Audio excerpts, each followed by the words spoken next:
everybody. My name is Jon Rimmer. I'm the owner of the Training Rim, personal training facility that we're standing in right now. I've been a trainer for a little over a decade. I have a master's degree in exercise science, and I'm not saying that to impress anybody. I'm just saying it to impress upon you. I've seen a lot. I've trained a lot of people. I've seen a lot of things work. Excuse me. I've seen a lot of things work. I've seen a lot of things not work. Rob's asked me to come on and talk to you today about a few different things. One of them is he asked me to tell you or suggest to you what you might want to be looking for in a trainer, some qualities to look for in a trainer. That's a hard one, but the most simple way I could probably say it is look for some level of seriousness, some kind of evidence that the trainer takes what he or she does for a living seriously. Sometimes, and if I read Muscle and Fitness last week and I tried it in the gym, no, that's not taking it seriously. Or I worked with my neighbor's babysitter on her volleyball game, no, that's not taking it seriously.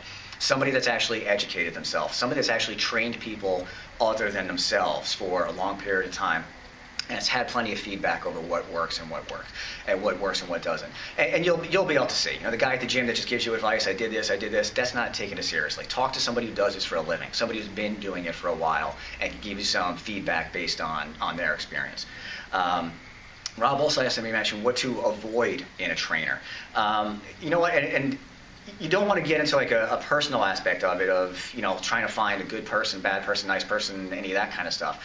But some things to avoid is if a trainer suggests to you that there's a one-size-fits-all program, that we're all going to do the same thing and that's going to be best for you and we're all going to get results, 99 times out of 100 that's not going to work. And I'm not against group fitness by any means. We do some groups here. But if the reality is, hey, we're all going to get the same workout and we're all going to get the same results, it's a fallacy. We all have individual strengths and weaknesses. We all have different levels of asymmetry. We all have different movement issues that need to be addressed. So even if you are in a setting where you're working out in a group and everybody's doing the same workout, make sure that either you or the trainer has the ability to modify it for your particular needs, your individual goals. Some other things to avoid is always try to avoid programs that emphasize quantity of work over quality of work. Any program or any workout that says you have to do 50 of these, you have to do 75 of those, you have to do 25 of those, as opposed to, hey, let's just do as many as we can, right? That's a good way to not improve. Well, it's a good way to get injured, a good way to get hurt, but it's also a good way to not improve. And the analogy I use with people is, my girlfriend is a high school math teacher. If she had two students, she gave them both 10 algebra problems, and one kid got them done in 30 seconds, and one kid took 2 or 3, 4 minutes to do them, which one got them right probably? Yeah, the kid who got it done in 30 seconds was like, yeah, great, I got it done in 30 seconds. But half of them were probably wrong. The ones that were right probably could have been done better. And when that kid goes on to Algebra 2, he's going to be a mess.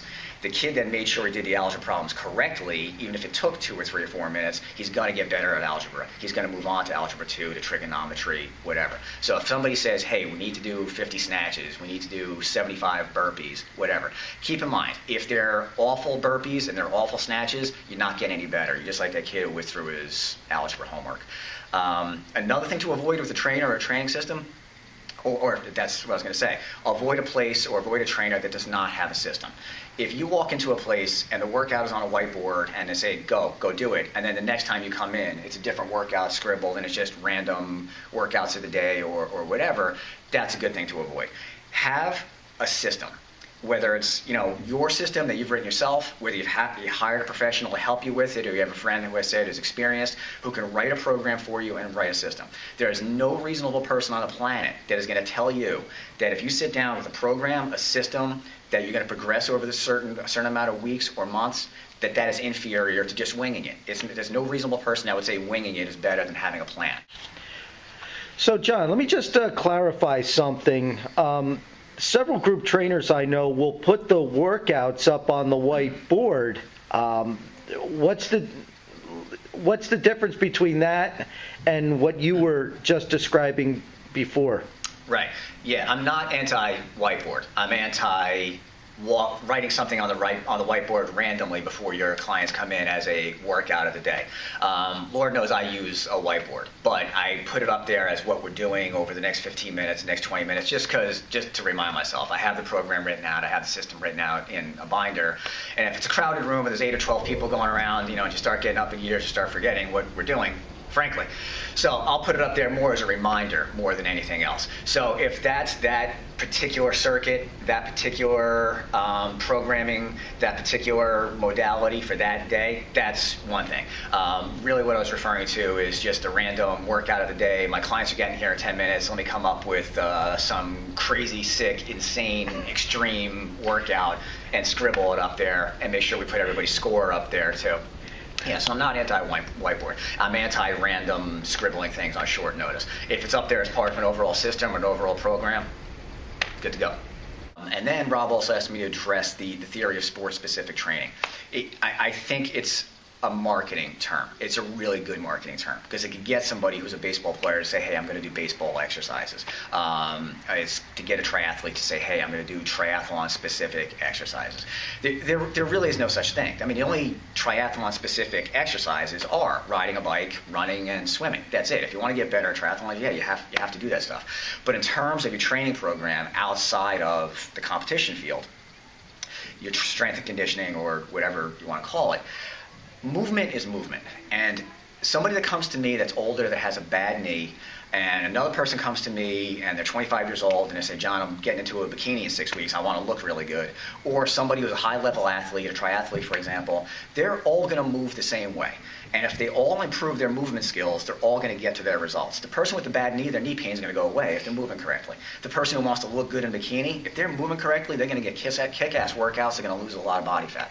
A triathlete, if they're moving correctly, they're going to go faster on the bike, they're going to go faster in the water, they're going to go faster on the ground. So we should be focusing on movement, not on practicing biking, swimming, running, which you got to be doing anyway because that's your sport. But strength and conditioning is about improving movement. It's not about getting on a bike and pedaling, running, swimming, whatever the case may be. So John, where can we find you?